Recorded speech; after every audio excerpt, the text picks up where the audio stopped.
Scan for Sovi and straight A's only. Let's go! Malaria and sickle cell anemia are linked by natural selection in this population. We need to find how removing malaria changes the allele frequency fast. The sickle cell allele is usually kept in the population because heterozygotes survive malaria better than others. This is called a heterozygote advantage, which maintains the harmful allele in the group. If malaria is eliminated by a new program, the survival advantage for heterozygotes completely disappears. Now, there is no longer a selective pressure keeping that specific sickle cell allele around anymore.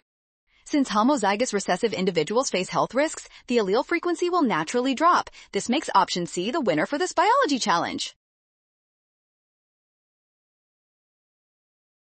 Well done! Scan the code. You can learn better with Sovi. Avoid a rush. Trust the given data and check your steps carefully.